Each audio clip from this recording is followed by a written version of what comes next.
하나님 감사합니다. 저희들 사랑하셔서 그리스도의 자녀로 그리스도의 종으로 불러주시고 귀한 직분 허락하셔서 몸된 교회를 섬기게 하시며 또 이 시간 함께 모여서 주의 말씀 상고합니다. 이 시간 저희들에게 은혜를 다하시고 주의 말씀을 통해 하나님 만나는 귀하고 복된 시간 되게 하여 주시옵소서. 우리의 사역과 우리의 삶이 말씀을 통해 더 풍성하게 되게 하시고 주님께 영광 돌리게 하여 주시옵소서.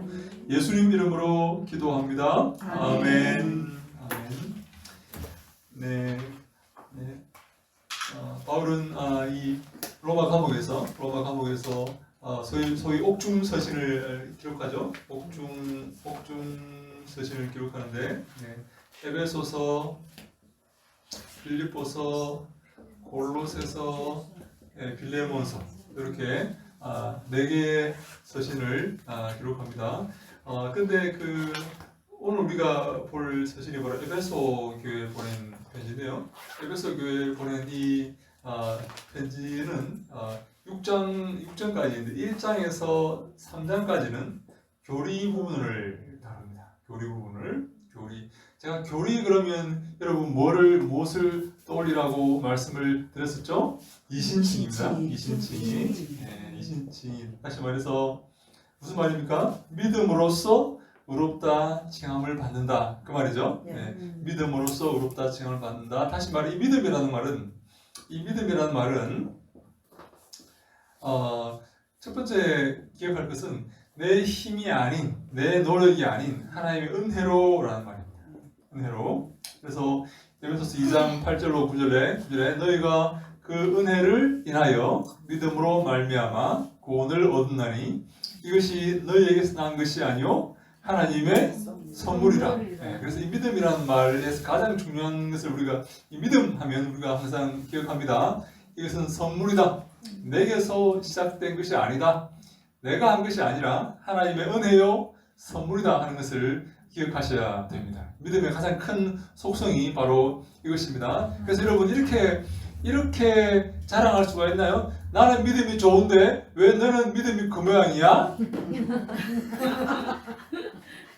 나는 잘 믿는데 왜 너는 안 믿어? 왜 안 믿어? 안 믿어 좀 믿어보라고 이렇게 말할 수 있나요? 없는 게 왜냐하면 믿음이라는 선물입니다. 선물로 주어진 것이기 때문에 내게서 비롯된 게 아니에요. 하나님께서 선물로 주신 것이기 때문에 그렇게 자랑하면 원래 안 됩니다. 하나님 주신 겁니다. 그죠? 그래서 이 칭이라는 것은 의롭다 칭함을 받는다는 것은 하나님의 은혜라는 거예요. 하나님의 선물이라는 겁니다. 내가 잘나서 내가 노력해서 의롭다 칭함을 받을 수가 있는 게 아니라 하나님의 믿음으로써 다시 말해 은혜로써 좀 더 선물로써 의롭다 칭함을 받는 것이기 때문에 우리는 이 땅에서 자랑할 수 없고 내가 내 노력으로 하나님의 나라에 들어가는 것이 아니라 하나님의 은혜로 들어간다는 사실. 그래서 이 믿음의 반대말은 무슨 말인가 하면 율법입니다. 율법. 당시의 사람들이 율법을 지켜서 유대교에 들어가서 구원을 받는다고 생각을 한 거죠. 바울은 그것을 결사적으로 반대한 겁니다. 그게 아니야.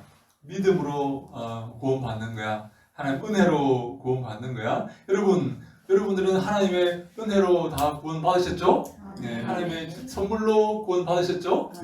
하나님께서 그 선물을 나에게 이 만백성 가운데서 이 수많은 사람들 가운데서 저 중국의 저 십수억의 사람들, 인도의 저 십수억의 사람들도 예수 안 믿고 있는데 하나님께서 나를 사랑하셔서 또 우리나라에도 마찬가지입니다. 수천만 명의 사람들이 예수를 안 믿고 있는데 하나님께서 나를 사랑하셔서 당신의 자녀로 삼아 주신 것입니다. 근데 이것이 선물이라는 겁니다. 선물, 은혜라는 거예요. 내가 잘나서 내가 어떻게 이뻐서 내가 키가 커서 이렇게 받은 게 아니라 믿음으로 선물로 받은 것입니다. 여러분들께서 선물로 구원을 받았다면 우리의 교회 생활은 어때야 될까요? 자랑하고 미워하고 싸우고 그렇게 하면 되겠습니까? 안 됩니다. 사랑하고 겸손히 순종하고 봉사하고 섬기는 그러한 삶을 살아야 되겠죠. 그것이 믿음과 선물로 구원받은 사람의 바른 자세입니다. 내가 은혜로 구원받았는데 성경에 그 유명한 그 비유가 나오죠. 내가 1만 달란트 빚을 탕감받았는데 은혜로 내가 하나님의 자녀가 되었는데 1만 달란트 도저히 갚을 수 없는 그런 금액을 탕감받았는데 100데나리온 빚졌다고 내가 그 사람을 붙들어다가 싸우고 옥에 집어넣으면 되겠느냐 하는 것이 성경이 우리에게 말씀하고 있는 것입니다. 나는 하나님께 1만 달란트를 탕감받았는데 내게 조금 잘못한 사람, 내게 조금 실수한 사람을 내가 붙들고 그것을 갚으라고 옥에 집어넣는 것이 과연 옳은 것이냐 하는 것이 성경이 우리에게 말씀하고 있는 것입니다.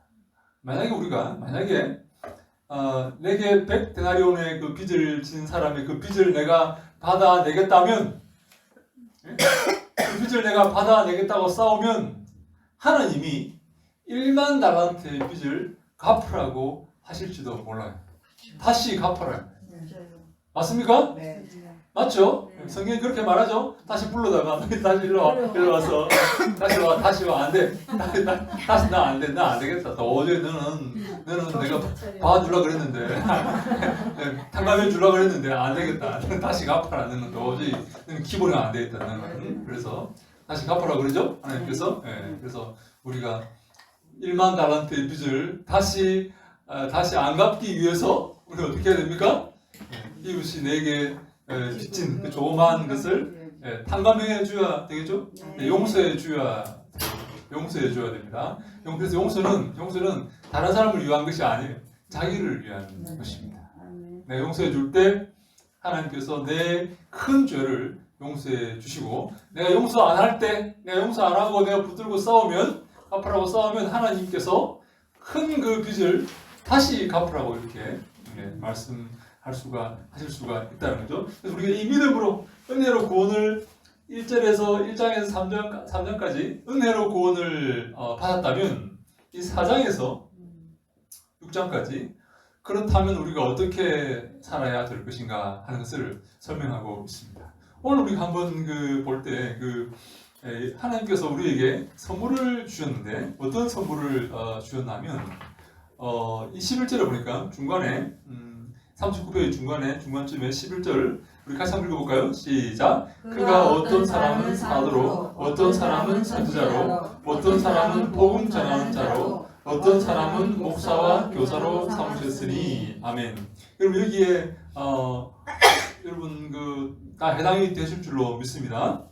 하나님께서 우리에게 선물을 주셨어요. 선물의 내용이 11절에 사도와 선지자와 복음 전하는 자와 목사와 교사로 이렇게 주셨다 이렇게 말하고 있어요. 여러분 이 직분들이 하나님의 선물이라는 사실을 여러분 기억하시기 바랍니다. 내가 하나님께 봉사해드리고 하나님을 도와드리고 하는 그런 정도가 아니에요.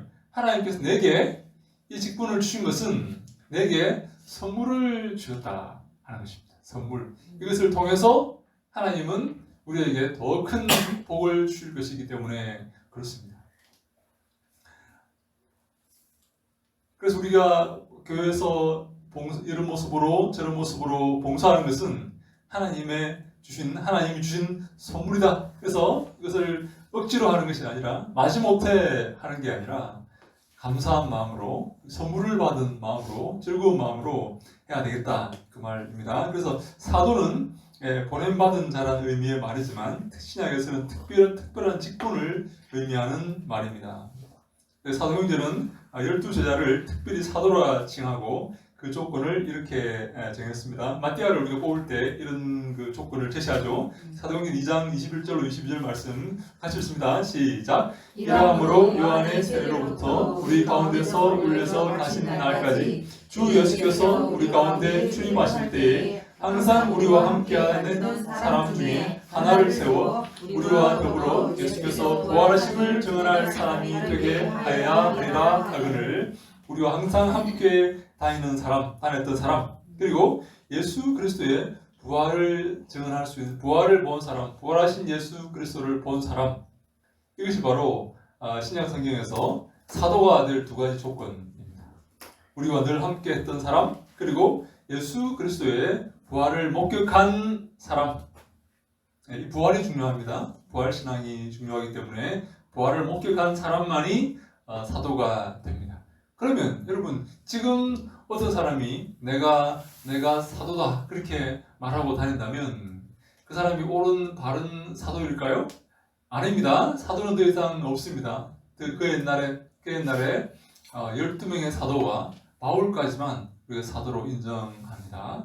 물론 신약 성경에 약간 바나바도 사도고 이렇게 말하는 사람이 있어요. 근데 정확하게 12명의 사도와 사도 바울까지 우리가 사도로 인정합니다. 그 외에 다른 사람이 내가 사도다 이렇게 말한다면 그는 이단이라고 봐야 됩니다. 잘못된 요즘 그 신사도 운동이라는 그런 운동들이 이렇게 일고 있는데, 새로운 사도, 내가 바로 새로운 사도이다 이렇게 말하는 사람이 있어요. 잘못된 사람들입니다. 절대로 따라가면 안 됩니다. 사도는 더 이상 없습니다. 사도는 특별히 초대교회에 주어진 직분입니다.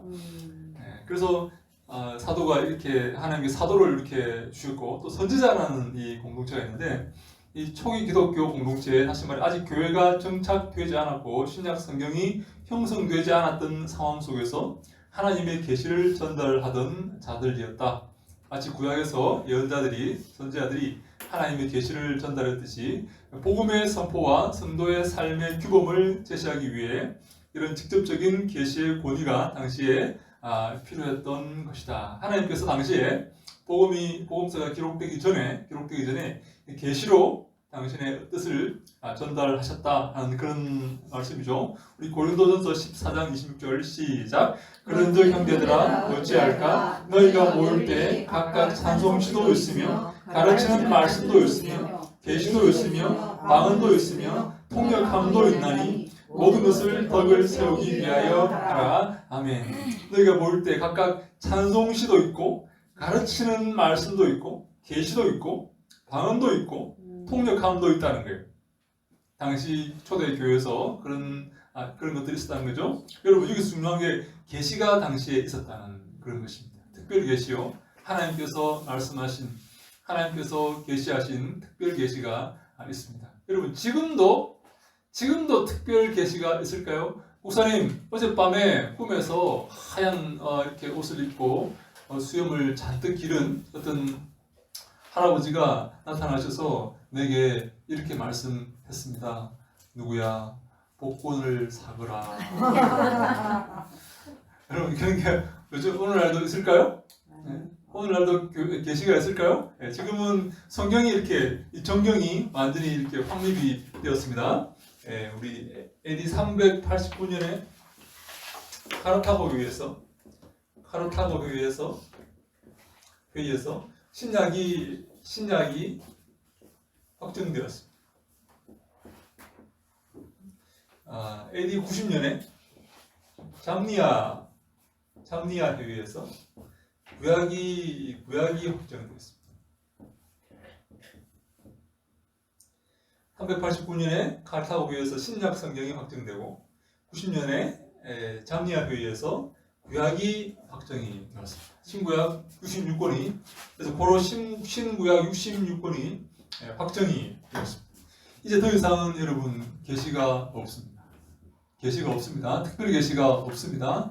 어젯밤에 하얀 옷을 입은 천사가 나타나서 내게 어디로 가서 그 땅을 사거라 이런 말을 했다면 그것은 100% 마귀가 주는 그런 말입니다. 왜냐하면 지금 요즘에 다시 특별 계시가 있다면 우리가 갖고 있는 이 성경을 우리가 볼 필요가 없어요. 이 성경은 2000년 전에 혹은 3500년 전에 그 당시 사람들에게 그 당시 언어로 기록된 그런 말씀이기 때문에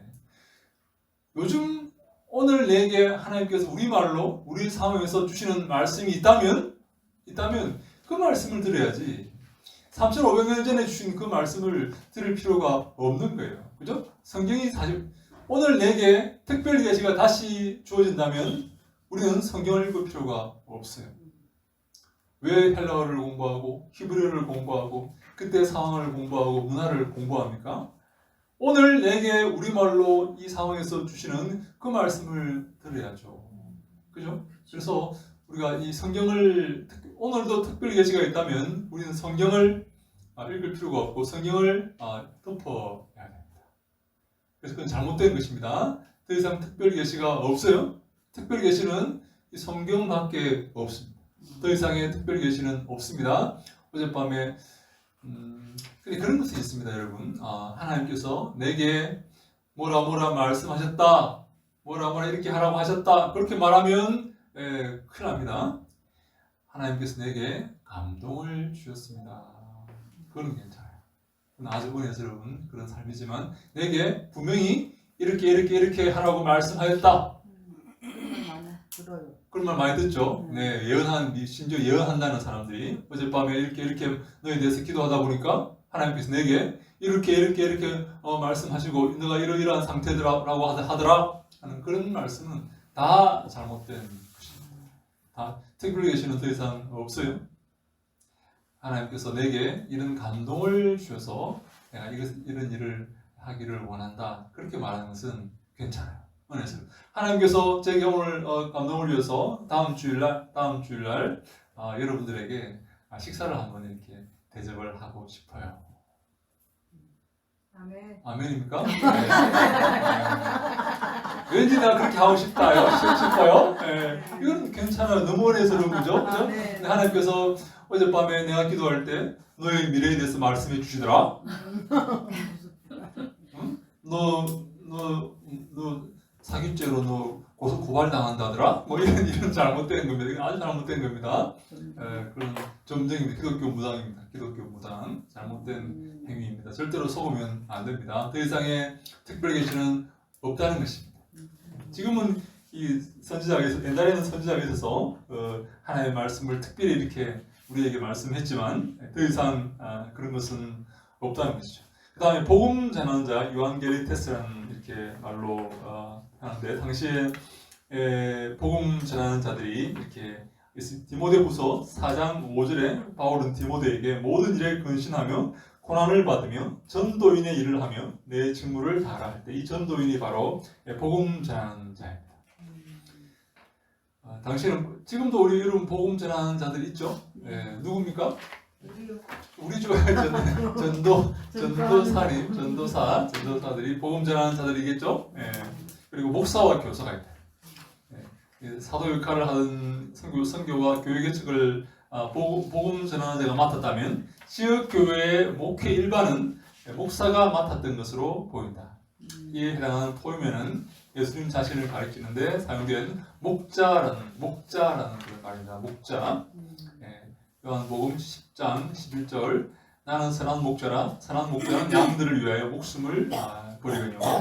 히브리서 13장 20절 같이 읽습니다. 시작. 양들의 큰 목자이신 우리 주 예수를 영원한 언약의 피로 죽은 자 가운데서 이끌어내신 평강의 하나님이 양들의 큰 목자이신 우리 주 예수 할 때 이 목자라는 말이 포이면 바로 목사라는 말입니다. 교사는 여러 은사 중에 지혜의 말씀과 지식의 말씀을 필요로 하는 직분이었을 것이다. 교사의 역할은 바울의 교회 초기부터 분명하게 부각되었다. 교사. 여러분들은 다 지역교회에서 교사로 섬기고 계시죠?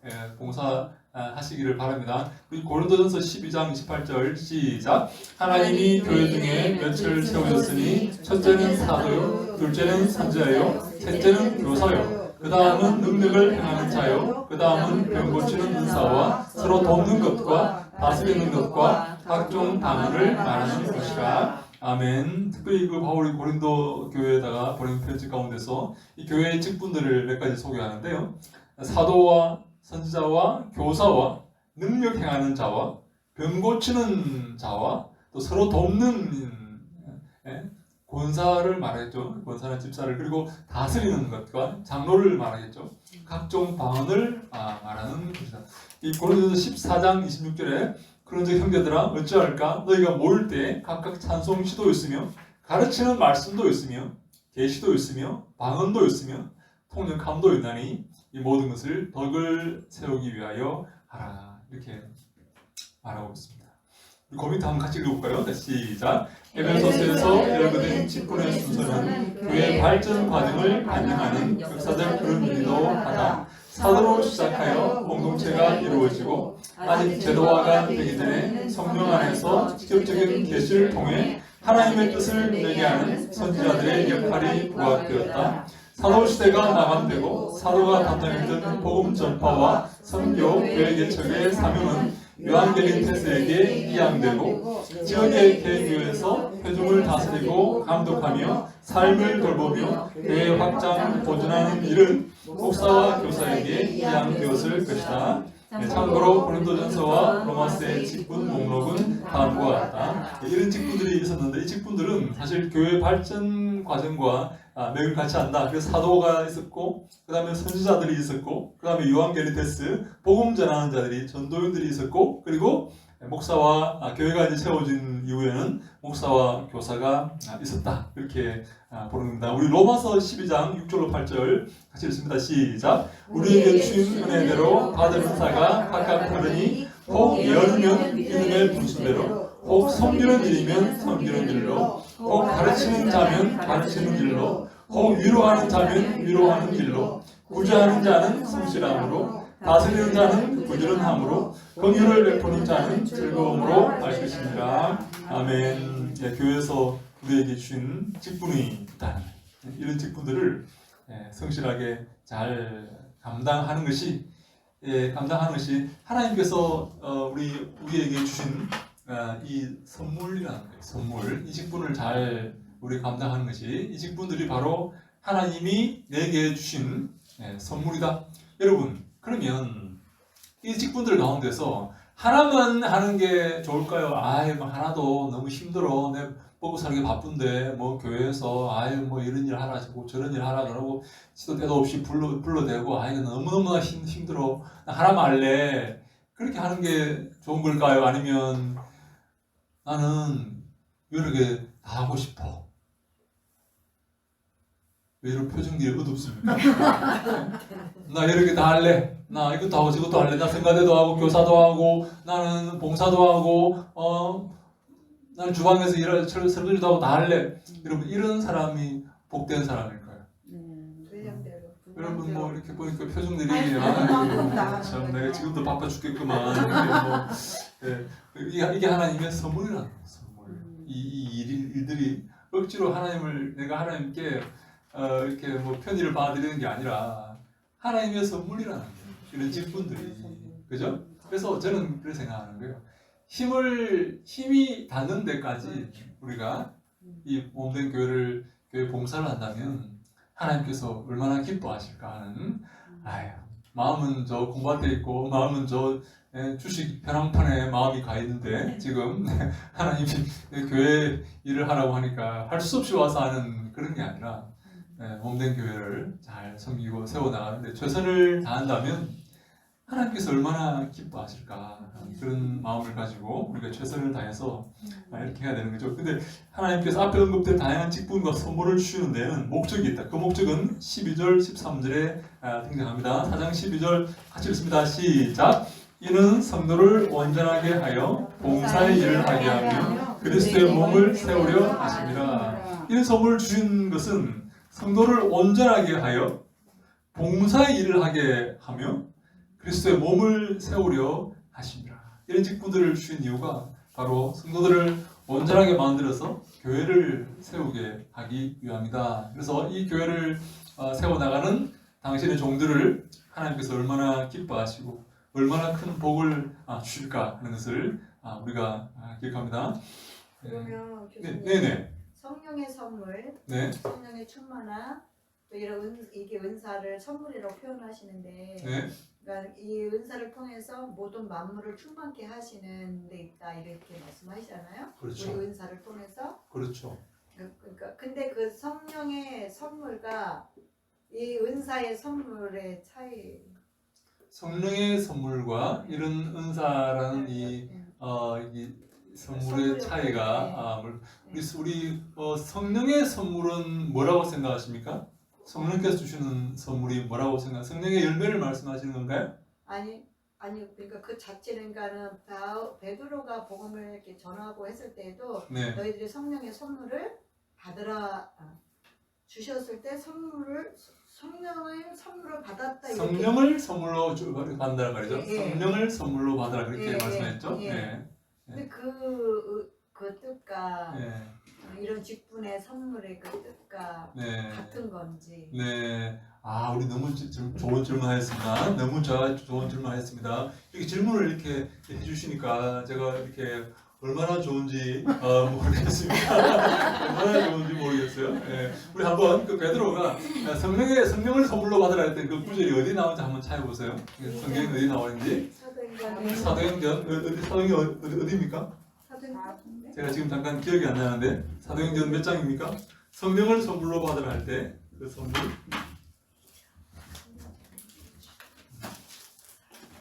네, 오케이. 자, 여기 오세요. 자, 오케이. 좋습니다. 나중에 한번 찾아보시고. 네. 이 성령을 우리가 지금 잠깐만 제가 이렇게 여러 질문이 나왔기 때문에 한번 생각해 보겠습니다. 성령. 네, 성령을 네. 성령을 우리가 볼 때 성령의 크게 신약의 성령론이 두 가지가 있어요. 신약의 성령론. 제가 한 가지 보면 우리 두 가지 중요한 성령론이 있는데요. 하나는 바울의 성령론이고 두 번째는 누가의 성령론입니다. 신약의 성령론이 몇 가지가 있다고요? 네, 두 가지. 자, 여기 보세요. 나중에 찾으시고, 네, 여기 보시면 바울의 성령론은 뭔가 하면 바울은 성령을 구원의 보증으로 생각합니다. 다시 말해 성령이 없이는 예수를 구주로 고백할 수가 없습니다. 예수를 구주로 고백했습니까? 그러면 그 마음속에 성령이 있는 것입니다. 네? 다시 말해 바울은 성령을 구원의 보증으로 이렇게 봅니다. 하나님께서 우리 마음속에 성령을 주셨기 때문에 우리가 예수를 구주로 고백할 수가 있는 겁니다. 예수를 구주로 고백했다면 그 마음속에 성령이 있다 없다? 있다. 이미 성령이 들어오신 겁니다. 근데 누가는 좀 달라요. 누가는 우리가 구원 받았음에도 불구하고 저를 보세요. 우리 구원 받았음에도 불구하고 성령을 또 선물로 받아야 된다고 생각합니다. 누가는. 그래서 심지어 누가복음에 사마리아 사람들에게 복음을 전할 때 이 사람들은 예수를 믿었지만은 성령이 무엇인지 몰라요. 그런 경우였습니다. 네, 그래서 우리가 그래서 베드로가 내려가서 그들을 위해서 안수기도 할 때 그들이 성령을 뭐라고요? 성령이 임했죠. 우리가 그들을 위해서 기도할 때 베드로가 내려가서 기도하니까 비로소 그때 성령이 임하는 거예요. 그죠? 구원을 받았지만 다시 말합니다. 바울은 구원 받는 것과 성령은 같은 거예요. 성령이 없이는 예수를 구주로 고백할 수가 없어요. 그래서 바울은 구원과 성령은 뗄래야 뗄 수가 없죠. 근데 누가는 구원 받았음에도 불구하고 아직까지 성령을 받지 못했을 수도 있다는 것입니다. 그래서 구원받은 사람들에게 물어봤을 때 성령이 뭐야? 이렇게 말하는 경우가 있다는 거예요. 그래서 베드로가 내려가서 기도하니까 그들에게 성령이 임한 거예요. 마가다락방에서 기도할 때 사람들이 비로소 그때 성령이 임한 것입니다. 그래서 이 누가에게서 성령은 구원과는 관련이 없어요. 다시 말합니다. 바울에게서 성령은 구원과 뗄래야 뗄 수 없는 밀접한 관계에 있습니다. 예수를 주로 고백하기 위해서 반드시 성령이 있어야 됩니다. 성령으로 하지 않고는 예수를 구주로 고백할 수가 없습니다. 바울은. 누가는요, 예수를 구주로 고백했지만 성령이 뭔지 모르는 사람이 있어요. 그죠? 그래서 바울에게서 구원과 성령은 뗄래야 뗄 수 없지만 누가에게서 성령은 복음을 전하는 영입니다. 복음 전하는 영이다. 그래서 예수를 믿었지만 구원받았지만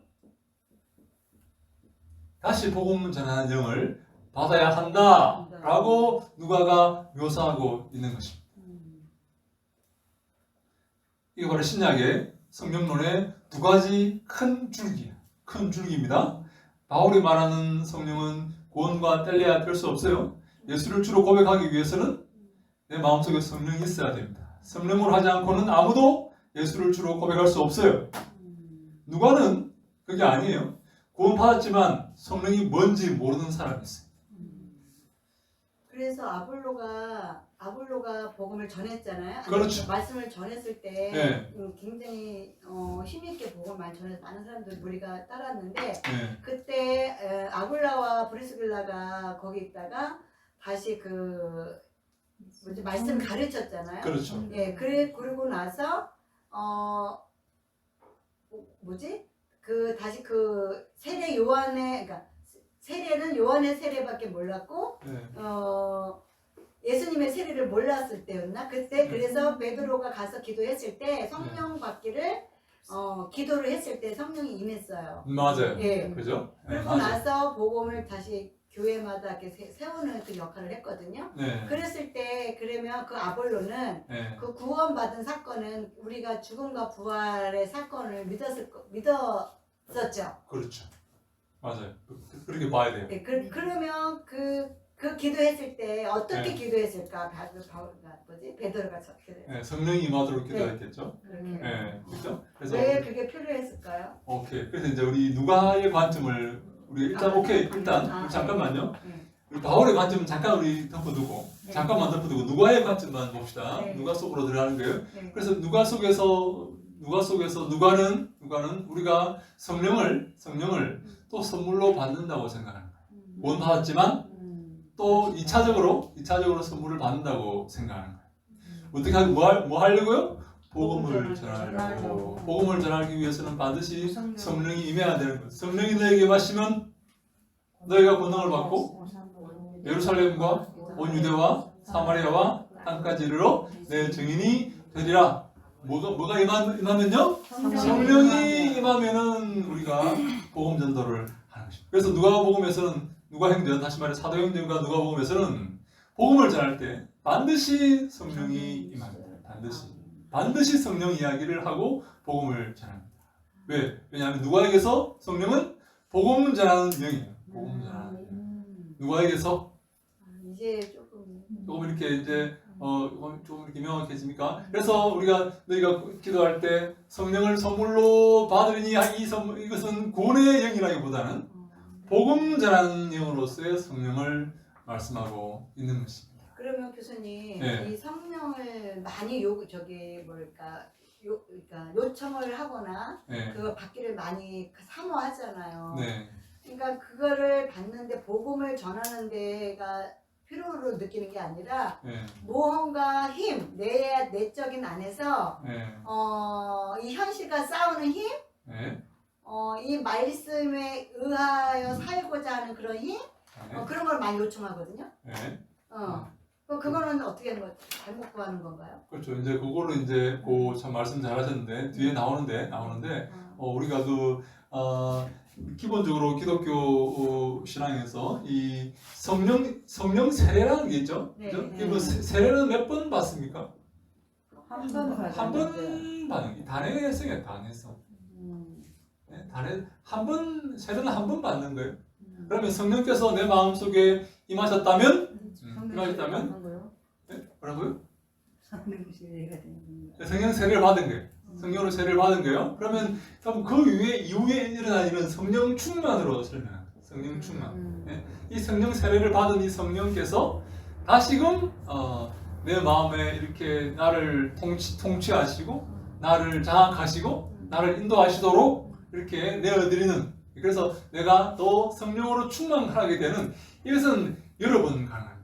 계속 해야 돼요. 우리가 성령을 소멸하지 말라고 하잖아요. 그죠?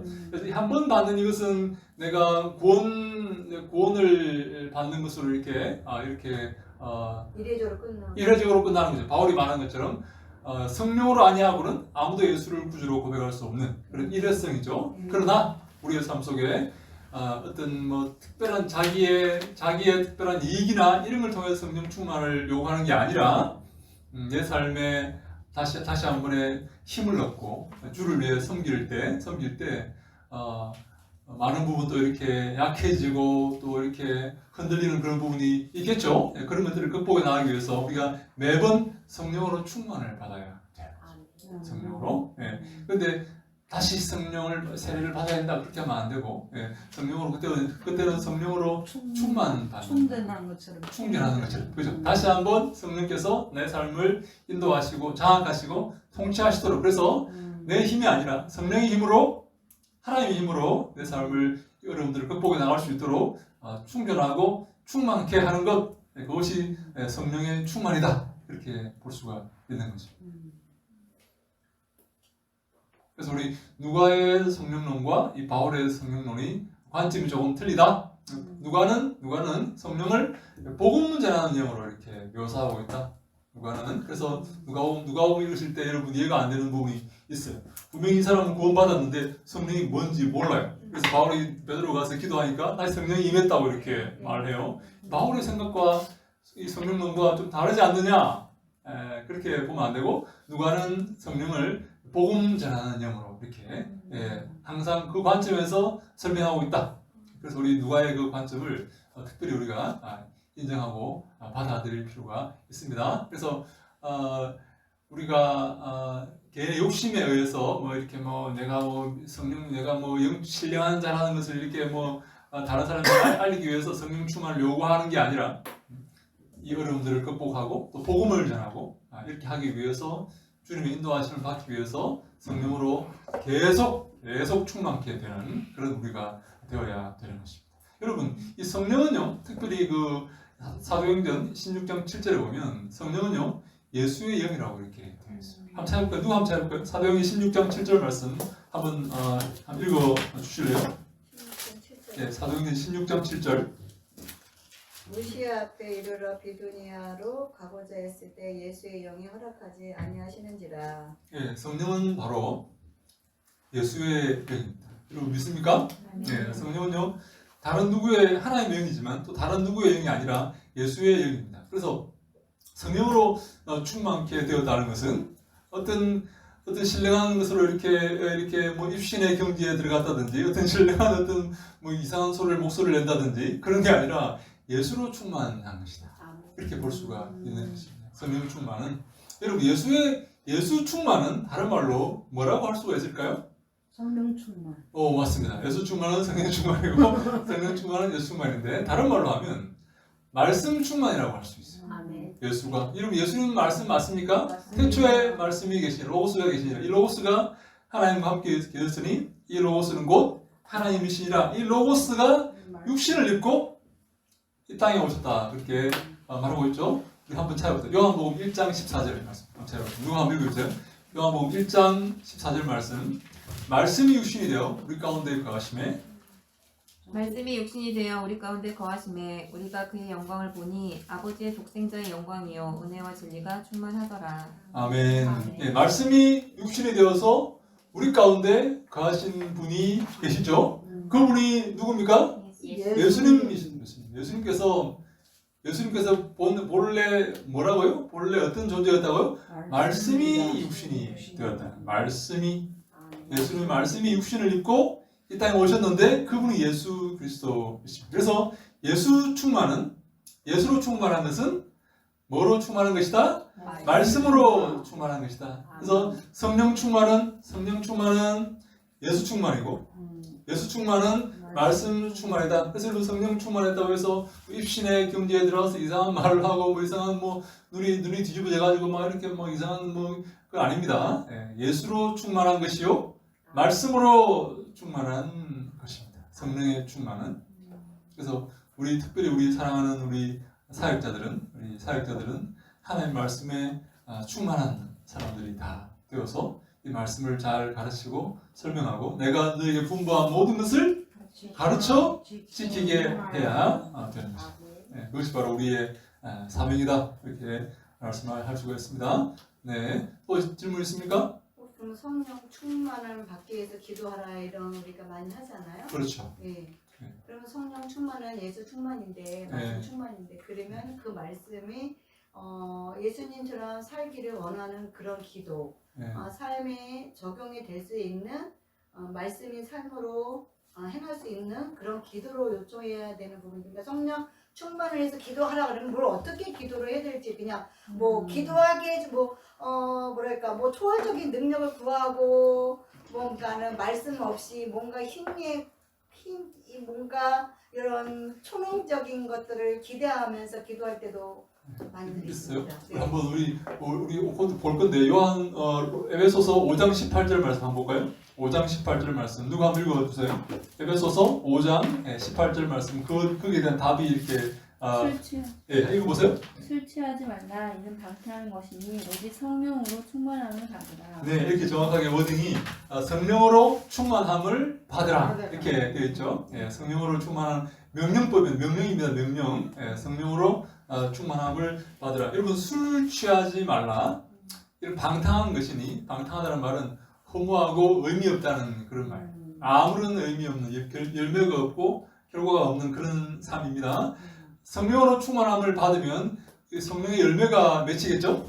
그죠? 예. 근데 술 취하면 아무런 열매가 없는 방탕한 그런 허망한 그런 삶인데 또 심한 것은 이 방탕한 허망한 삶은 내 삶을 파괴하는 그런 삶이죠. 여기서 바울은 이 술 취하는 것과 이 성령으로 충만함과 지금 대조하고 있어요. 그죠? 술 취함. 어떤 의미에서 이 대조를 하냐면 술 취하면 술에 이끌리는 삶을 살게 되는 거예요. 내가 내 뜻대로 사는 게 아니라 술의 지배를 받는 거죠. 성령으로 충만함 받으면 성령의 지배를 받게 되는 거예요. 여러분 성령의 지배를 받는 것이 무엇일까요? 어떻게 하는 게 성령의 지배를 받는 것일까요? 말씀의 지배를 받는 것입니다. 말씀이 원하는 대로 살아가는 것을 말하는 거예요. 성령께서 뭐 이렇게 임하셔서 내가 뭐 환상을 보고 뭐 이렇게 뭐 이상한 소리를 하고 뭐 이렇게 뭐 눈이 뒤집어져가지고 이게 아니라 성령의 충만함을 받는 것은 말씀의 충만이요 성령의 지배를 받는 것은 말씀의 지배를 받고 살아가는 삶이다. 이렇게 볼 수가 있는 것입니다.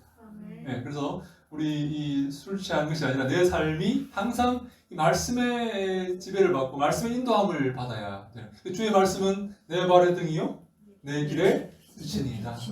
그래서 다윗이 주의 말씀이 내 발의 등불이어서 내 길의 빛이어서 내가 그 말씀의 인도함을 받고 그 어둠의 오솔길을 걸어간다는 것입니다. 여러분 그렇게 하고 있습니까? 하나님의 말씀 붙들고 이 어두운 세상에서 악한 세상에서 말씀 붙들고 이 어두운 길들을 밝히면서 한 걸음 한 걸음 걷고 있습니까? 네, 그렇게 하셔야 되는 것입니다. 그게 바로 말씀의 인도함을 받는 거예요. 그래서 여러분 가장 가장 여러분 복된 사람이 누굽니까? 가장 복 있는 사람이 누굽니까? 저 60평짜리 아파트를 산 사람입니까? 왜 여러분 내가 이런 마음을 찔렀죠? 왜 내 마음의 소망이 바로 저 있으니까. 또 어떤 사람은 또 남편이 승진하는 그런 가장 복된 사람입니까? 가장 복된 사람은 누구입니까? 어떤 사람입니까? 시편 1편에 나옵니다. 어떤 사람이죠? 복인 사람이 날마다 말씀을 묵상하는 묵상하노라. 야 묵상인데 저는 잘했는데 그 전에 단어가 하나 더 있어요. 묵상하기 전에 여호와 율법을 지키는 자, 예? 즐거워하는 자. 누구요? 즐거워하는 즐거워하는 자. 하나님 말씀을 율법을 즐거워하는 자. 그리고 말씀 즐거워하십니까?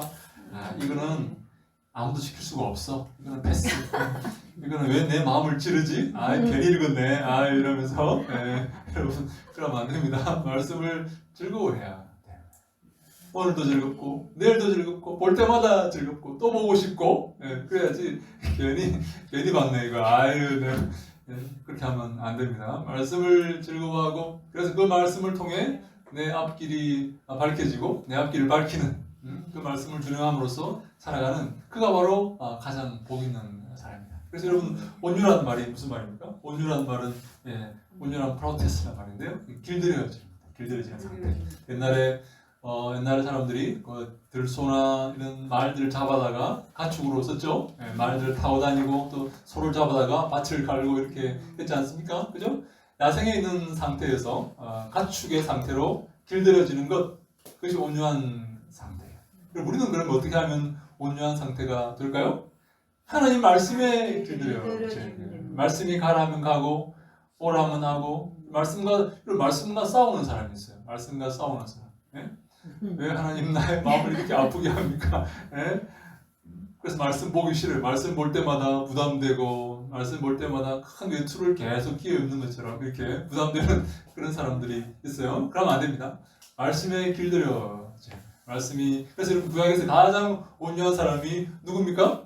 여러분들 온유하고 별로 상관이 없기 때문에 뭐 누가 온유한지 별로 관심이 없죠. 예. 구약에 가장 온유한 사람이 누굽니까? 모세입니다. 모세. 왜 모세가 온유합니까? 하나님이 시키면 시킨 대로 하기 때문에 이렇게 자 짐을 꾸려라 출발해라 그럼 출발하는 거예요. 이렇게 만들어라 만드는 거예요. 모든 것을 하나님께서 명령하시는 대로 준행하는 거예요. 그래서 모세가 가장 온유한 사람입니다. 여러분 더 어려운 질문입니다. 신약에서 가장 온유한 사람은 누굽니까? 신약에서? 예?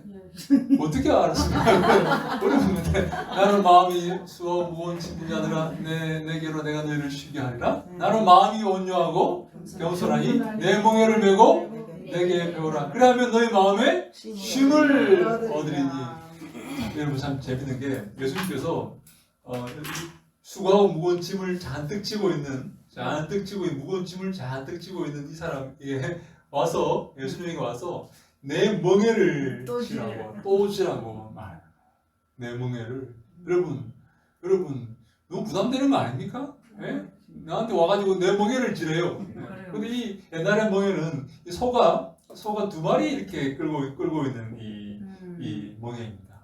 우리는 이거 소 한 마리가 멍에를 이렇게 지고 이렇게 밭을 갈죠. 옛날에는 소 두 마리로 밭을 갈았어요. 무슨 말입니까? 내 멍에를 매라는 거예요. 이제 이 멍에를 매면 이 멍에를 너가 이게 와가지고 이 멍에를 이게 예수님 멍에고 예수님 멍에인데 여기 이 멍에를 매면 처음에는 이게 부담되겠죠. 예수님 말씀이 얼마나 힘들고 어렵습니까? 예수님 말씀 덮어버리고 싶지 않습니까? 그죠? 예. 그죠? 이런 많은 경험 있잖아요. 아유, 아무도 지킬 수가 없어. 다 버리라고요? 다 버리고 나를 따르라고? 아무도 할 수가 없지. 그러면서 덮어버렸잖아요, 여러분들. 근데 다 경험 있죠? 예. 뭐라고요? 목사님 그러신 것 같아요. 느꼈어요. 그런 말 하는 거 아닙니다. 그래서 근데 이제 예수님 멍에를 져 보니까 예수님께서 이 멍에를 끌고 가시는 거예요. 처음에는 얼마나 힘들고 부담스럽습니까? 예수님 말씀이 예수님 멍에가 얼마나 힘듭니까? 내 멍에도 있고 내 짐도 있고 이제 예수님 짐까지 같이 져야 되는데 얼마나 힘듭니까? 근데 보니까 예수님께서 이 멍에를 끌고 가시는 거예요. 그래서 너희 마음에 참된 쉼을 얻게 되는 것입니다. 예수님 멍에를 질 때, 예수님 말씀 붙들 때, 예수님 말씀을 준행할 때, 지킬 때 참된 쉼을 얻게 됩니다.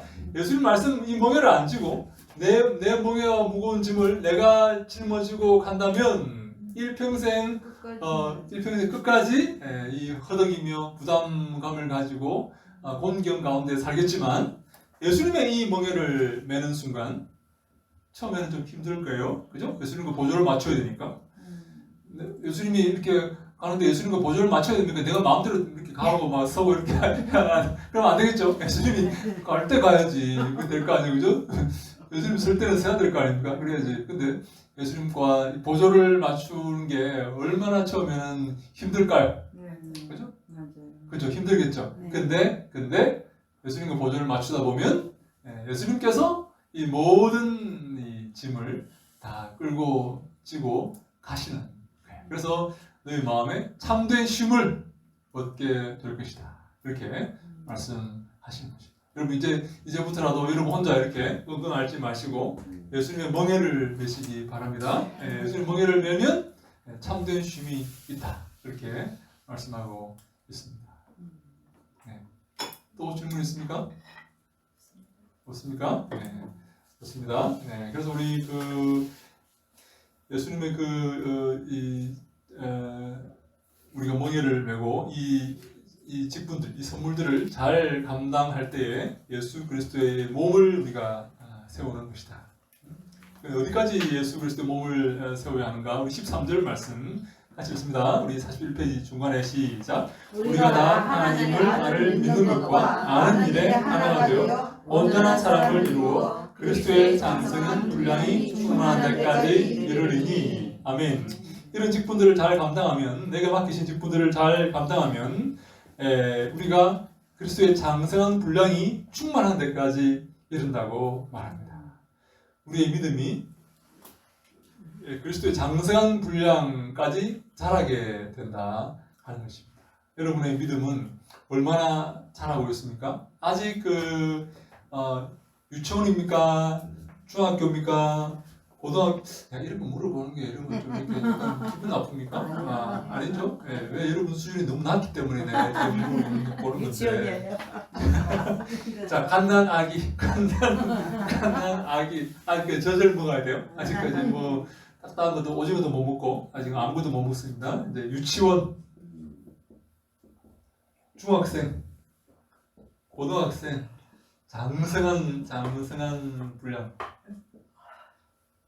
자, 여러분의 믿음의 유치원은요, 유치원 다니는 아이들은요, 무조건 하나님한테 달라고만 합니다. 주님 이거 주세요, 저거 주세요, 이거 필요해요, 저거 필요해요. 그리고 여러분 유치원에서 숙제 내주는 거 봤습니까? 없습니다. 유치원은 늘 즐겁습니다. 유치원은 늘 즐거워요.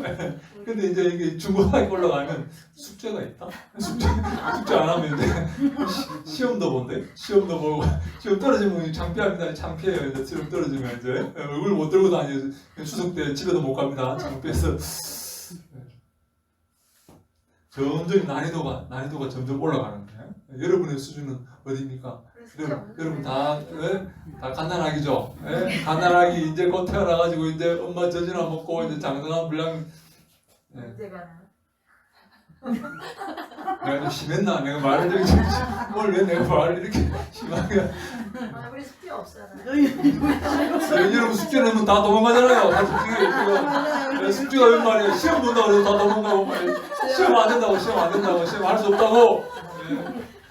시험 데모하고 시험 본다 그러면 데모하고 학교 안 나온다 그러고 도망가 버리고 그죠? 근데 유치원에서 바로 장성하면 안 돼. 그래서 월반한다. 중고는 없이. 자, 우리 그래서 보니까 이제 바울이 웃자고 하는 이야기입니다. 자, 바울이 우리가 이렇게 해서 직분들을 잘 감당해서 하나님 아들을 믿는 것과 아는 일에 하나가 되어서 온전한 사람을 이루어서 그리스도의 장성한 분량이 충만한 데까지 이른다. 그리스도의 분량까지 그리스도를 닮아 그리스도의 친구가 되고 하나님의 친구가 된다. 여러분, 여러분 그 땅에서 하나님의 친구로 칭함을 받은 사람이 두 사람이 있어요. 그 있어요. 모세와 아브라함이 하나님의 친구를 이렇게 인정을 받아요. 여러분도 하나님의 친구가 되고 싶으시지 않습니까?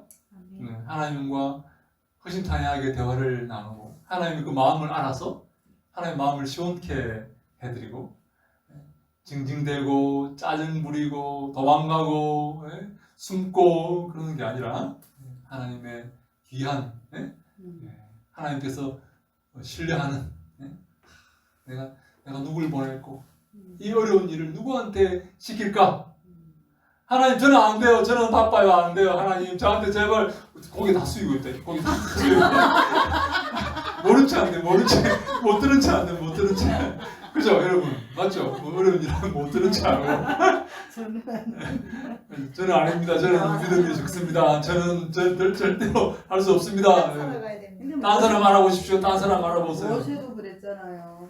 그런데 우리가 하나님께서 그런 일을 맡기실 때 내가 여기 있나이다. 나를 보내소서 하고 이렇게 하나님 앞에 나설 수 있다면 얼마나 하나님께서 기뻐하실까요? 그러면 좋을까요? 그럼 얼마나 좋을까요? 그죠? 도망가거나 핑계대고 하나님 하나님 쟤 보내세요. 쟤는 믿음이 좋아요. 저는 아직 믿음이 어려요. 그러면서 도망가면 안 됩니다. 하나님께서 하실 수 없겠습니까만 하나님께서 사실 손이 짧아서 우리를 사용하시겠습니까? 우리가 하나님 안 도우면 하나님이 일을 못 하시겠습니까? 그렇지 않습니다. 하나님은 우리에게 복을 주시기 위해서, 우리에게 상을 주시기 위해서 일을 시켜 주시는 거예요. 이 직분들이 우리에게 선물이라는 거예요. 직분 받은 게 마지 못해서 억지로 하는 게 아니라, 하나님께서 내가 당신의 일을 못 하셔서 우리에게 도움을 청하는 게 아니라 하나님의 선물이라는 거예요. 선물. 교회를 섬기고 교사하고 전도하고 이런 받은 직분들이 하나님의 선물이다. 그래서 보니까 우리 13절에 보니까 이 세 가지가 등장합니다. 1번 믿음과 알매 하나가 되어야 한다. 우리가 예수 그리스도를 믿는 일과 하나님 아들을 믿는 것과 아는 일에 우리가 하나가 되어야 된다. 여러분, 그래서 이 일에 우리가 최선을 다해야 되고 온전한 사람을 이루어야 된다. 많이 부족한 면이 많겠지만 그것을 하나하나 고쳐 나가고 온전한 사람으로 이렇게 나아가야 되겠다. 알겠죠? 그리고 세 번째는 그리스도의 장성한 분량이 충만한 데까지 이르게 되는 것.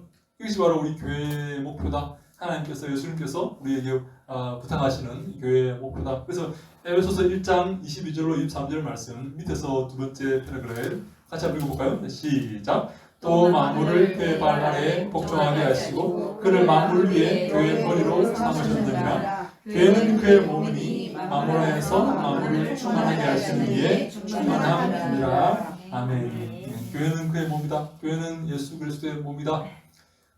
우리 공동체도 예수 그리스도의 몸이다. 이렇게 볼 수가 있겠죠. 성도들의 몸이니까. 우리 공동체 안에서 또 예수님으로 충만하게 되어야 됩니다.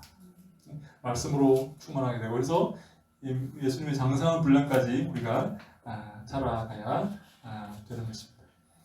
우리 고민 다 같이 한번 읽어볼까요? 시작. 이처럼 바울은 교회를 우주적 비전의 관점에서 바라보고 있다. 그리스도의 몸된 교회를 세우는 일이 제안하는 목표는 바로 이와 같이 그리스도의 우주적 충만의 정도까지 자라가는 일이다. 그리고 바로 그 우주적 비전의 성취를 위해 그리스도께서는 자신의 몸된 교회에 사도와 선자와 전도자와 목사 그리고 교사를 선물로 주셨다. 14절은 13절에 교회 세우기의 목적을 이루어야 하는 이유 중에서 부정적인 측면을 다룬다. 14절 말씀 같이 읽습니다. 시작. 이는 우리가 이제부터 어린아이같이 되지 아니하여 사람의 속임수와 간사한 유혹에 빠져 온갖 고음의 풍조에 밀려 요동하지 않게 하려 함이라. 아멘. 우리가 어린아이가, 여러분 어린아이가 되면 안 된다는 거예요. 그래서 어린아이는 어떤 형태를 하고 있냐면 사람의 간사한 속임수에 속는 자들이다. 이렇게 말하고 있어요. 아이들은요 잘 속죠. 달콤한 이야기에 잘 속죠. 그래서 어린아이처럼 되어서는 안 됩니다. 그래서 사람의 속임수와 간사한 유혹에 빠져 온갖 교훈의 풍조에 밀려 요동하지 않게 하기 위해서 장성한 분량까지 자라가야 된다. 여러분, 이 장성한 분량까지 자라가기 위해서 우리가 해야 될 가장 중요한 일이 있다면 이게 뭔가 하면 하나님 말씀으로 무장하는 하나님 말씀 영적인 양식이죠, 그죠? 영적인 양식으로 무장되고 영적인 양식을 잘 섭취하여서 영적으로 영혼의 이 장성한 분량까지 자라게 되어야 된다. 우리 육신에 이렇게 밥을 먹으면 육신이 힘을 얻고 자라지만 영혼의 양식은 하나님의 말씀이다. 그래서 하나님 말씀에 전문가가 되고 하나님의 말씀을 잘 섭취하고 하나님의 말씀을 잘 이해하고 하나님의 그 뜻을 잘 분별하여서 까지 자라야. 자라지 못하고 어린아이의 수준에 있으면 악한 마귀의 유혹에 속게 된다. 그래서 자라면 하나님의 친구가 되고 하나님 기뻐하시는 삶을 살게 된다. 왜냐하면 이 땅은 교묘한 속임수와 그런 유혹으로 가득 차 있기 때문에 그렇습니다. 우리 볼까요? 우리 이 고린도전서 3장 1절 2절 말씀 같이 읽습니다. 시작. 형제들아, 내가 신령한 자들을 대하는 것 같이 너희에게 말할 수 없어서 육신에 속한 자 곧 그리스도 안에서 어린 아이들을 대하는 것 같이 하노라. 내가 너희를 저주로 먹이고 밥으로 아니하였노니 이는 너희가 감당하지 못하였음이거니와 지금도 못하리라. 너희는 아직도 육신에 속한 자로다. 너희 가운데 시기와 분쟁이 있으니 어찌 육신에 속하여 사람을 따라 행함이 아니니요. 아멘. 아멘. 그들 가운데 이 어린 아이들이 있다는 거예요. 어린 아이들. 이 어린 아이들이 서로 싸우고 서로 시기하고 질투하고 분쟁하고 있다는 거예요. 하나님 말씀에 대해서 잘하지 못하기 때문에 그렇다는 거예요. 그래서 장성한 분량까지 잘해야 되는데 히브리서 5장 12절 말씀 시작. 때가 오래되었으므로 너희가 마땅히 선생이 되었을 터인데 너희가 다시 하나님의 말씀에 초보에 대하여 누구에게서 가르침을 받아야 할 소진이 단단한 음식은 못 먹고 전이라 먹어야 할 자가 되었도다. 여러분 이렇게 히브리서 기자가 뭐라고 말하는가 하면 선생이 되어야 한다. 마땅히 너희들은 선생이 되어야 한다. 말씀을 가르치는 선생이 되어야 되는데 아직도 단단한 음식을 먹지 못하는 어린 아이가 젖이나 먹는 어린 아이다. 이렇게 우리를 이렇게 꾸짖고 있는 것입니다. 우리는 하나님의 말씀을 잘 섭취하여서 단단한 음식도 잘 소화시키는, 그래서 이웃에게 다른 사람에게 그 말씀을 가르치는 선생이 되어야 되는데 아직까지 젖이나 먹고 있는 육신에 속한 어린 아이에 불과하다라고 이렇게 히브리서 기자가 고발하고 있는 것입니다. 그래서 우리가 믿음 가운데서 믿음으로 말씀으로 잘 자라야 되겠다 이렇게 말합니다. 그래서 우리 에베소서 4장 15절에 보니까 오직 사랑 안에서 참된 것을 하여 범사에 그에게까지 자랄지라 그는 머리니 그리스도라. 예수 그리스도까지, 예수 그리스도의 그 장성한 분량까지 어떻게 하라고요? 자랄지라. 자라라. 어린아이, 가난아기 누가 돌보고 젖이나 먹고 울기나 하고 시기 질투나 하고 싸우기나 하는 이런 수준에 머물러 있지 말고 자라라. 이까지 자라야 된다라고 말씀하고 있습니다. 그래서 이 밑에 보니까 오직 사랑 안에서 진리를 말하며라고 번역할 수도 있다. 참된 것을 한다는 말은 거짓으로 가득 찬 어둠의 세계 속에서 어린 아이가 되어 불안한 상태에 놓이지 않고 말고 분명하고 확실하게 복음의 진리를 잘 알고 천명하면서 계속 자라가라는 강력한 권면입니다. 그래서 여러분들도 하나님의 말씀으로 자라가야 됩니다. 어린아이가 되면 됩니까? 안 됩니까? 그런데 사람들은 여러분이 자라려고 생각을 안 하고 여전히 유치원에 다니는 유치원만 좋아하는 사람들이 있어요. 유치원에는 숙제도 없고 유치원에 뭐 결석했다고 누가 뭐라 합니까? 유치원에는 결석하면요 그 다음 날 가면 더 좋아합니다. 왜 결석해서 안 하냐고 더 잘해줍니다. 결석하고 나서 그 다음 날 가면 더 잘해준다. 더 잘해주고 뭐가 불만이 있냐 이러면서 더 잘해주고. 그러니까 사람들이 유치원을 졸업할 생각을 하지 않아요. 유치원 졸업하려고 하죠. 유치원을 떠나고 싶지 않아. 중학교에 가고 싶지 않아요. 혼나도 맨날 일 잘하는 사람만 혼나. 고등학교는 더 가고 싶지 않고. 좋은데. 유치원 좋은데. 어떻게 우리 우리 바울은 뭐라고 말합니까? 그래서 이 장성한 이 그리스도에까지 범사에 그에까지 자랄지라. 자라가야 이제 하나님의 마음을 이해하고 여러분 저를 보세요. 여러분 솔직히 말해보세요. 여러분 잘할 생각 없죠? 나는 잘하고 싶습니다. 난 별로 유치원을 따라가고 싶지 않아요. 아니요, 그건 아닌데. 그건 아닌데 좀 부담스러워요. 자라 성장하고 이제 하나님 마음을 알고 하나님의 친구가 되고 하나님 마음을 시원케 해드리고 그런 성숙한 사람이 되어야지. 여전히 여기서 징징대고 여전히 미워하고 싸우고 시기 질투하고 여전히 아주 삐져가지고 하나님 조금만 하나님 뭐 이렇게 이래도 삐져가지고 교회 안 나간다 그러고 교회 안 나간다 그러고 여러분 그렇게 하면 안 된다는 거죠. 그래서 이 에베소서 3장 17절에 믿음으로 말미암아 그리스도께서 너희 마음에 계시게 하시었고 너희가 사랑 가운데서 뿌리가 박히고 터가 굳어져서 자라가야 된다. 그래서 이렇게 이루어지는 성장의 목표는 그리스도이다. 그리스도의 몸된 교회는 그의 머리인 그리스도까지 자라야 한다. 우리 모두는 진리를 선포하며 그리스도까지 자라야 한다. 4장 16절 말씀 같이 읽습니다. 시작. 그에게서 온몸이 각 마디를 통하여 도움을 받음으로 연결되고 결합되어 각 지체의 분량대로 역사하여 그 몸을 자라게 하며 사랑 안에서 스스로 세우느니라. 아멘. 서로 돕고 연결하여서 그 몸된 교회를 자라게 세워나가서 자라게.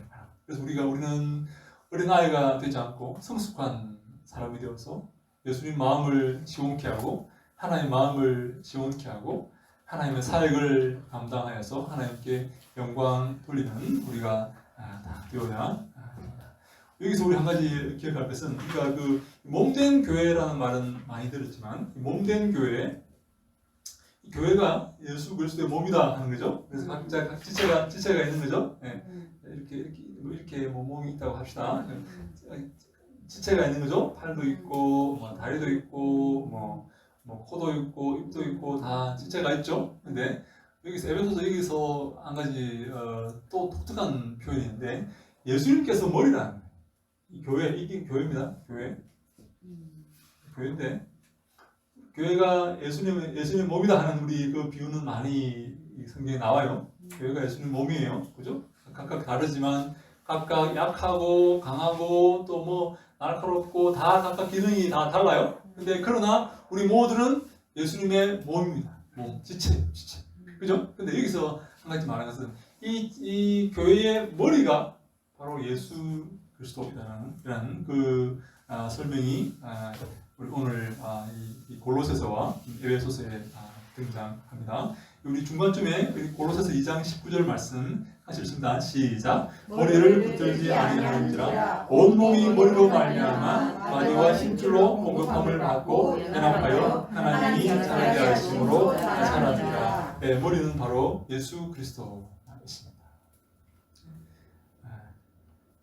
그래서 이 머리가 바로 이 성장의 이 몸의 성장의 이 타워 역할을 합니다. 이 컨트롤 타워 역할을 해서 이 머리를 통해서 머리가 조종하여서 이 몸을 성장케 하는 것이다. 그렇게 말을 하고 있는 것입니다. 그래서 4장 17절에 그러므로 내가 이것을 말하며 주 안에서 증언하노니 이제부터 너희는 이방인이 그 마음에 허망한 것으로 행한 같이 행하지 말라. 허망하게 살지 말라. 허망하다는 말은 여러분 특별히 우상 숭배를 말하는 말입니다.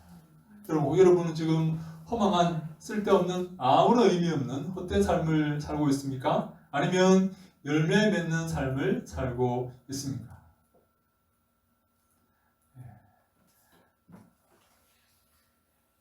그래서 우리 로마서 1장 12절 말씀 우리 43페이지 맨 밑에 시작. 하나님을 알되 하나님을 영화롭게도 아니하며 감사하지도 아니하고 오히려 그 생각이 허망하여 지며 미련한 마음이 어두워졌나니.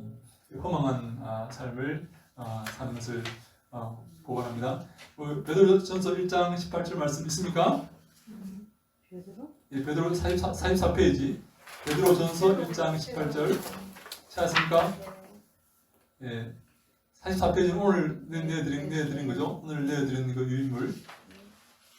오늘 내어드린 유인물 여러분 한번 보세요. 찾았습니까? 네. 베드로전서 1장 18절 찾았습니까? 네.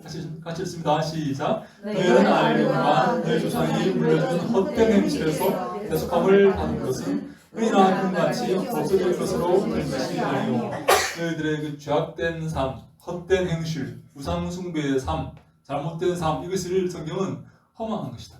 헛된 것이다. 이렇게 말합니다. 우상을 섬기는 것, 이것은 헛된 것이다. 아무 가치 없는 것이다.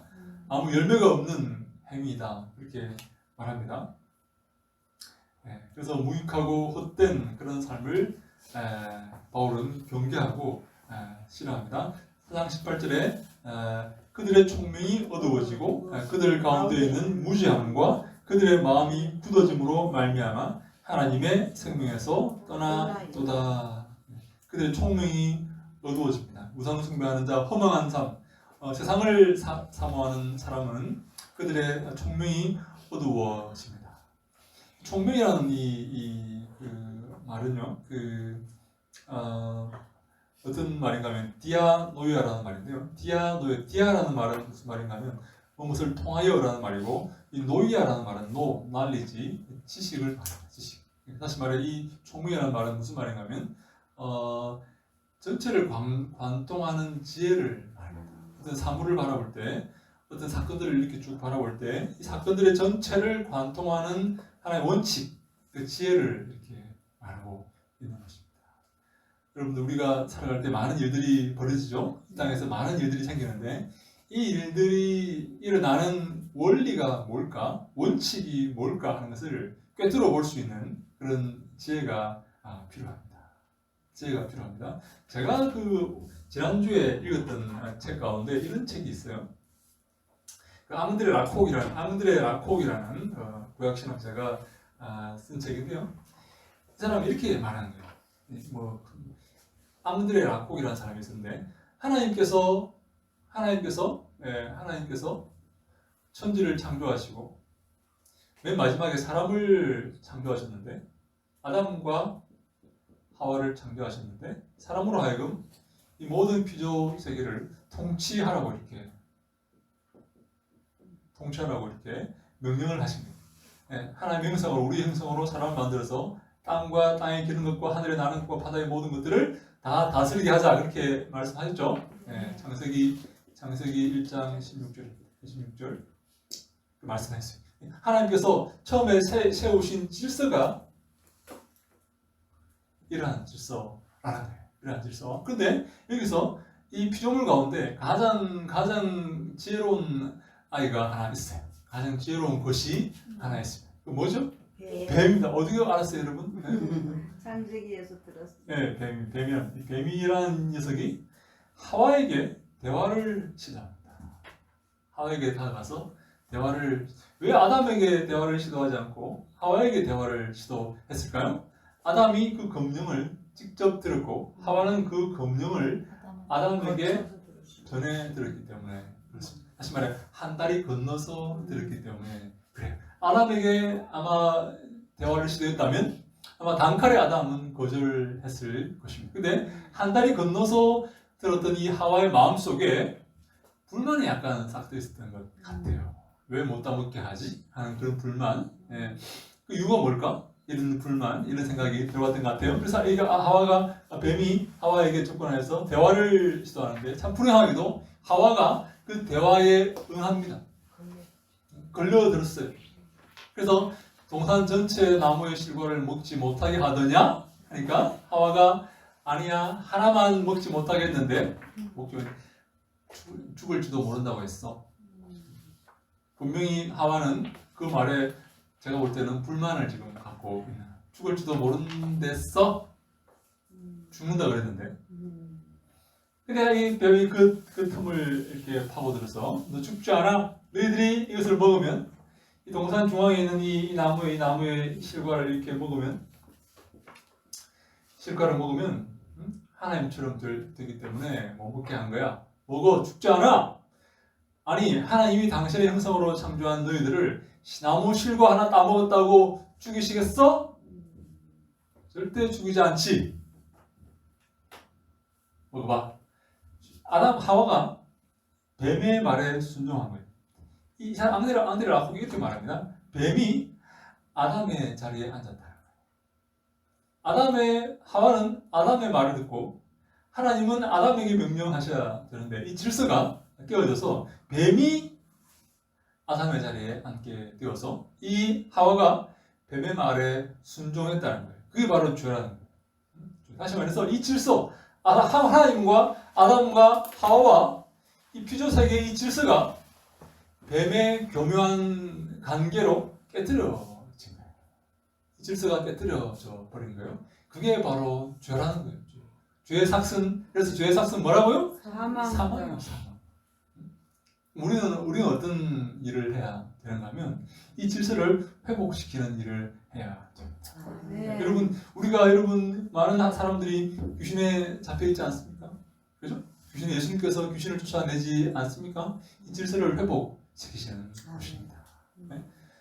많은 동물들이 사람을 해코지 하고 사람을 물고 그렇게 하죠. 네, 이 질서가 잘못된 거예요. 우리 왜 사람들이 병에 이렇게 시달리고 있습니까? 왜 병의 지배를 받고 있죠? 왜 병의 통치를 받고 있죠? 이 질서가 깨트려진 거예요. 이 질서가 회복될 때 병을 유발하는 마귀와 귀신과 이런 것들이 떠나가고 병마가 떠나가는 이 질서가 회복된다는 것입니다. 이 질서를 이렇게 회복하는 것이 바로 우리의 사역이 되어야 한다. 그런 말을 제가 이렇게 듣고 참 새로운 관점에서 이 모든 이 비주얼 세계를 새로운 관점에서 조망했구나 하는 것을 보고 참 제가 감동을 좀 받았는데, 예, 바로 이 총명이 바로 그런 거예요. 총명이 하나님의 말씀과 통치의 이 계획, 이 말씀을 모르기 때문에 이 총명이 어두워지는 거예요. 모든 사물에 대한 하나의 원리를 알지 못하기 때문에 총명이 어두워서 그래서 무지함과 그들의 마음이 굳어짐으로 말미암아 하나님의 생명에서 떠나 있도다. 그렇게 말을 하고 있습니다. 그래서 이 무지함과 이 굳어짐이란 말은 특별히 중간쯤에 그리고 굳어짐이란 말은 마태복음 13장의 씨 뿌리는 비유에 등장하는 길가 상태를 의미한다. 길가의 상태가 어떻습니까? 단단해져 있죠. 그래서 씨가 떨어지면 씨가 뿌리를 내릴 수가 없죠. 그럼 그때 누가 와서 그 씨를 먹어버립니까? 새들이 왔어요. 그 새는 뭘 상징합니까? 마귀를 상징합니다. 마귀가 우리가 마음속에 하나님의 말씀이 떨어질 때 그 말씀을 아멘으로 화답할 때 그 말씀 내 마음속에 뿌리를 내리고 열매를 맺지만 아멘으로 화답하지 않고 잠깐 잠깐 기다려보세요. 생각해보고요. 말씀 맞지만 내가 좀 생각해볼게요 하고 있을 때 마귀가 와서 그 말씀을 어떻게 한다고요? 먹어버린다. 그래서 아무 열매가 없는 그런 삶을 산다는 거죠. 그래서 우리 보니까 19절에 보니까 그들이 감각 없는 자가 되어 자신을 방탕에 방임하여 모든 더러운 것을 욕심으로 행하되, 이 악한 죄인들의 마음 상태를 설명합니다. 감각 없는 자들이 되었다. 자신을 방탕에 방임하였다. 헛된 일에 방임하였다. 그래서 모든 더러운 것을 욕심으로 행하고 있다라고 설명합니다. 바울은 하나님 믿지 않는 자들의 상태를 이 감각 없는 것과 방탕과 모든 더러운 것과 욕심으로 이렇게 설명을 하고 있습니다. 방탕은 아셀기야는 자신을 통제하지 않고 방임하는 것이고 욕심에 따라 살아가는 것이고, 더러움은 성적 부도덕을 가리키는 말이었으나 여기서 모든 부도덕의 종류들을 가리킨다. 욕심은 하나님을 떠나 만족을 모르는 삶을 말하는 것으로 탐욕이나 우상 숭배를 가리킨다. 이런 우리 믿지 않는 자들의 상태를 우리는 벗어나서 예수 그리스도의 이 장성한 분량까지 이르러야 되겠다라고 말씀하고 있습니다. 그래서 우리 바울은 다시 한번 이 갈라디아 5장 19절에서 육신의 일은 이렇게 하면서 이렇게 설명하고 있어요. 우리 갈라디아 5장 19절에서 21절 말씀 함께 읽습니다. 시작. 육신의 일은 분명하니 곧 음행과 더러운 것과 호색과 우상 숭배와 추심과 원수 맺는 것과 분쟁과 시기와 분냄과 당 짓는 것과 분열함과 이단과 투기와 술 취함과 방탕함과 또 그와 같은 것들이라. 전에 너희에게 경계한 것 같이 경계하노니 이런 일을 하는 자들은 하나님의 나라를 유업으로 받지 못할 것이요. 이런 일들을 하는 자들은 하나님의 나라를 유업으로 받지 못합니다. 이렇게 말하고 있어요. 우리 고린도후서 12장 21절 같이 읽습니다. 시작. 또 내가 다시 갈 때에 하나님이 나를 너희 앞에서 낮추실까 두려워하고, 또 내가 전에 죄를 지은 여러 사람의 그 행함과 더러움과 음란함과 호색함을 회개하지 아니한 때문에 슬퍼할까 두려워하노라. 아멘. 이런 잘못된 더러움과 음란함과 호색함을 회개해야 되는데 그렇게 하지 않기 때문에 바울은 슬퍼할까 두렵다 이렇게 말하고 있습니다. 1절에 오직 너희는 그리스도를 그같이 배우지 아니하였느니라. 여기서 배운다는 말은 만타노라는 말인데요. 이 마테테스 제자라는 말의 원어입니다. 학습하다는 말이 아니라 그래서 제자가 된다는 그런 뜻입니다.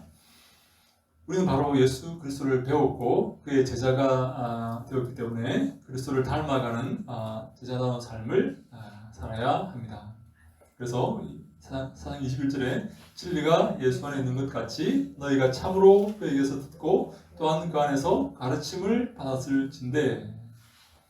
우리가 예수 안에서 가르침을 받았고 제자가 되었기 때문에 우리는 이러이러한 삶을 살아서는 안 되고 이러이러한 삶을 살아야 된다라고 말합니다. 갑자기 바울은 그리스도라는 20절에 그리스도라는 이 명칭 호칭에서 21절에 예수라는 호칭으로 이렇게 바꾸는데 바로 예수라는 그 의미가 구원자라는 그런 의미이기 때문에 역사적 예수, 하나님의 아들로 이 땅에 오셔서 십자가에 죽으시고 부활하심으로 그들의 구원을 이루신 예수님의 생생한 가르침을 기억해야 한다는 말이다. 그들이 참으로 예수님 말씀으로부터 말씀을 듣고 그 안에서 가르침을 받았다면 그들은 어떻게 살아야 하는가? 22절 말씀 같이 읽습니다. 시작. 너희는 유혹의 욕심을 따라 썩어져가는 구습을 따르는 옛사람을 벗어버리고 옛사람을 벗어버리라. 옛사람이 무엇일까요? 옛사람은 죄로 인해 하나님의 형상을 잃어버려서 그리스도를 알지 못하는 자들을 의미한다. 뿐만 아니라 구원받지 못한 상태의 행실과 관습을 총칭하는 말로서 옛습승의 육적인 본성을 말한다. 썩어져가는 구습은 그리스도를 닮는 것과 대조를 이룬다. 이 옛사람의 삶은 유혹의 욕심에서 비롯된다. 이 유혹, 이 아파테라는 말은 진리의 말씀이 복음과 반대되는 개념으로 거짓 교사의 가르침을 말한다. 바로 이 복음과 이 반대되는 허망한 거짓 교리를 따를 때 결국 사망에 이르게 되며 되기에 예수 그리스도를 옷 입으라고 권면한다. 옛사람을 벗어버리고 이 바울은 우리에게 이 행실을 옷으로 설명하는 경우가 많이 있어요. 참 감사하게도 예수님도 그렇게 설명합니다. 예복을 입지 않은 자들이 자리에 앉아 있어요. 예복을 입지 않은 그 주인이 이렇게 물어봅니다. 왜 옷을 입지 않았느냐? 그러니까 그 사람이 중요한 게 그 사람이 뭐라고 말합니까? 혹시 아세요? 왜 옷을 입지 않고 왔느냐라고 주인이 물어보니까 그 사람이 뭐라고 말하죠?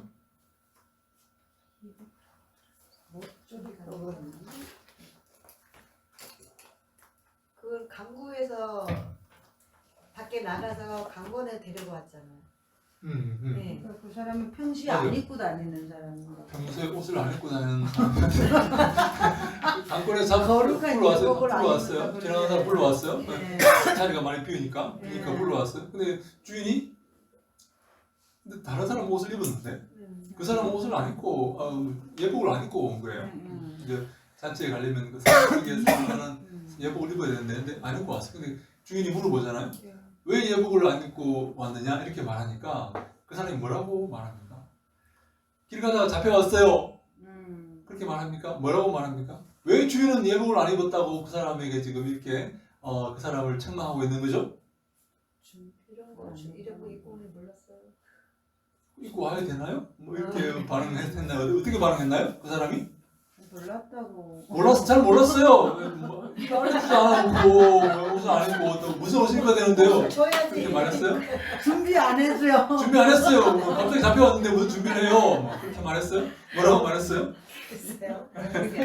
뭐라고 말했어요? 뭐라고 그랬다는 했는데 모르겠어요. 유구무원이 옵시다. 아무 말을 못하는 아무 말을 왜냐하면 입구에서 옷을 나누어 주었어요. 잡혀온 사람, 길 가다 잡혀온 사람을 위해서 급하게 일을 보다가 온 사람들을 위해서 입구에서 예복을 나누어 줘요. 우리 유럽이나 저 이슬람 국가의 사원에 들어갈 때 반바지 입고 가면 안 되는 거 알죠? 네. 나시티 입고 가면 안 되는 거 알죠? 입구에서 나눠줘요. 그것을 바지를 그리고 팔을 가릴 수 있도록 나눠주는데 그 사람은 그 옷을 나눠 주었음에도 불구하고 옷을 안 입고 온 거예요. 이게 뭘 상징하죠? 거부하는 건데. 그렇죠. 무시하고. 네, 그것을 인정하지 그 잔치 자체의 그 잔치의 본의와 의미를 인정하지 않는 거예요. 그렇지. 네. 근데 이게 오늘을 살아가는 우리에게 어떤 의미가 있을까요? 그래서 이 의복은 뭘 상징하냐면 우리의 삶을 상징합니다. 행위를 상징합니다. 우리 부름받았지만 하나님의 그 부름에 진정으로 정중하게 혹은 진심으로 응답하지 않고 그 부름을 무시하는 삶. 그래서 그 사람의 삶 속에 행위가 없는 거예요. 행위가 없다는 것은 하나님의 그 부르심을 받고도 내 삶이 변화되지 않는다는 것은 행위가 없다는 것은 하나님의 그 부르심을 무시하고 모욕하는 것이다. 그렇게 볼 수가 있는 거죠. 여러분 그 부름의 초청에 진심으로 마음을 다해서 응답한다면 그것을 감사히 여긴다면 그 초청을 감사하게 생각한다면 여러분 옷을 입고 와야 됩니까? 그냥 안 입고 그냥 와야 됩니까? 옷을 입고 와야 되겠죠? 네. 예수 그리스도의 그 초청, 하나님의 부르심, 콜링에 제대로 응답한다면 우리의 삶이 변화되어야 됩니까? 초청을 받고도 내 삶이 여전히 죄악된 삶으로 살아야 되겠습니까? 변화되어야 되겠죠? 네, 그래서 이 의복이라는 것은 성경에서 의복이 나왔다 할 때 여러분 항상 기억합니다.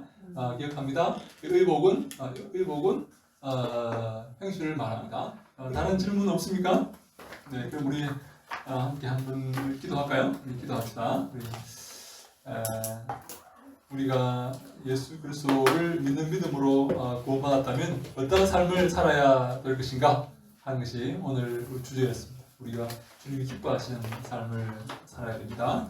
믿음의 장성한 분량까지 자라는 삶을 살아야 됩니다. 어린아이같이 젖은 안 먹고 징징거리고 그런 삶이 아니라 주님이 기뻐하시고 주의 마음을 우리가 분별하고 주님의 친구가 되고 주의 마음을 시원케 하는 그런 우리가 다 되어야 될 줄로 믿습니다. 그런 우리가 되게 하여 주시옵소서. 주님 함께 하시고 축복하여 주시옵소서. 우리 기도하시고 반장님 한번 기도하시고 함께 오늘 시간 마칩니다. 한번 주여 외치고 기도합니다. 주여! 아버지 하나님 감사합니다. 저희들 사랑하셔서 또 귀한 시간 함께 하시니 감사합니다. 예수 그리스도의 믿음으로 은혜로 구원받은 우리 모두가 아버지 주님이 기뻐하시는 거룩한 삶을 살아갈 수 있도록 주여 축복하여 주시옵소서. 주님 함께하여 주시옵소서. 우리의 삶을 주관하여 주시옵소서. 모든 사랑하는 종들과 함께 하시고 은혜로 지켜 주시옵소서. 그들의 모든 삶을 통해 영광 받아 주시옵소서. 우리들이 예수 그리스도의 믿음의 장성한 분량까지 자라서 주님께 영광 드리는 믿음의 삶을 살아갈 수 있도록 주여 축복하여 주시옵소서. 함께하여 주시옵소서. 은혜를 베푸시고 은혜를 다하여 주시옵소서. 아버지여 축복하시고 붙잡아 주시옵소서. 우리의 삶을 통해 영광 받아 주옵시고 우리가 아버지 예수 그리스도의 장성한 분량까지 잘 자랄 수 있도록 주의 마음을 시원케 하는 믿음의 종들이 다 될 수 있도록 하나님이여 도우시고 축복하여 주시옵소서. 인도하여 주시옵소서.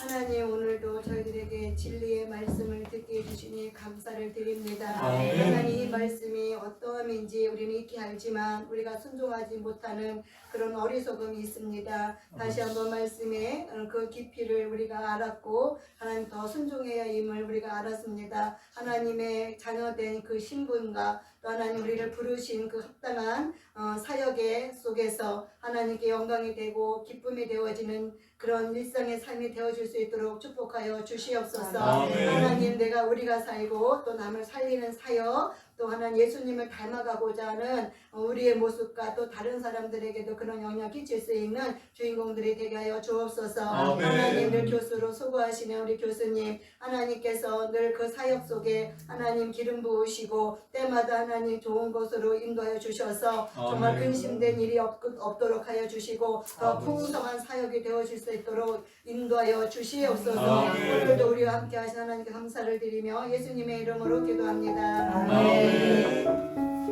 감사합니다. 수고하셨습니다.